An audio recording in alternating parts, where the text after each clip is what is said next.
ஆகவேதான் உங்களுக்கு கேட்கறது தான், இனி எதிர்காலத்தில் எப்படி புரட்சி தலைவர் எம்ஜிஆர் உயிருள்ளவரை தமிழ்நாட்டில் ஆண்டாரோ, புரட்சி தலைவர் அம்மா எப்படி ஆண்டாரோ, நாளை தமிழகத்திலே முதலமைச்சராக வந்ததற்கு பிறகு அவர் இருக்கும் வரை தமிழ்நாட்டில் அவர்தான் முதலமைச்சர்.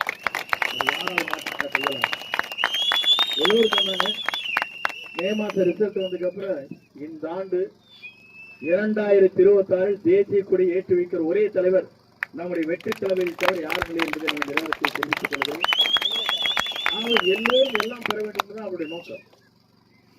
சிந்தாமல் சிதறாமல் இந்த நிதிகளை சரியான முறையில் மக்களுக்கு எடுத்துச் செல்ல வேண்டும் என்பதுதான் அவருடைய நோக்கம். படித்த இளைஞர்களுக்கு வேலை வாய்ப்பு தர வேண்டும், அந்த உத்தரவாதத்தை தர வேண்டும் என்பதுதான் அவருடைய நோக்கம். குழந்தைகள் சிறந்த கல்வியை பெற வேண்டும் என்பதுதான் அவருடைய நோக்கம்.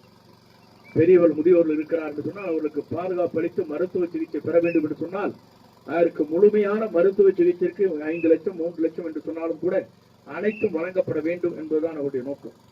இன்சூரன்ஸ் பாலிசியில் பார்த்தீங்கன்னா 5 லட்சம் போட்டிருக்கோம், 2 லட்சம் கொடுத்து போட்டு மறுபடியும் 3 லட்சம் ஹாஸ்பிட்டல் கட்டணும். இனிமேல் அது தேவையே இல்லை. இவர் ஆட்சிக்கு வந்தால் முழுமையாகவே சிகிச்சை பெறுகிற அத்தனை பேருக்கும் அந்த சிகிச்சை முழுமையாக அளிக்கப்படும்.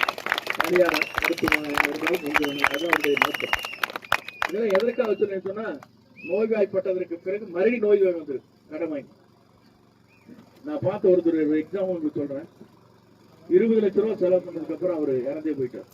இந்த குடும்பப்பட்ட பாடு இருக்குங்களே, தலைமை பொறுப்பில் இருக்கிற ஒரு ஆண் இறந்து போனதுக்கு பிறகு அந்த குடும்பம் தடுமாறி போச்சு. அதுக்கப்புறம் எங்கிட்ட சொன்னாங்க, அதுக்கப்புறம் அந்த 20 லட்சம் ரூபாய் போன ஆண்டு அதை மருத்துவத்துறை செயலிடத்திலே சொல்லி அந்த பணத்தை அந்த மருத்துவமனைக்கு செலுத்த சொல்லி அந்த பணத்தை திருப்பி அவரிடத்திலே பெற்று தந்தேன்.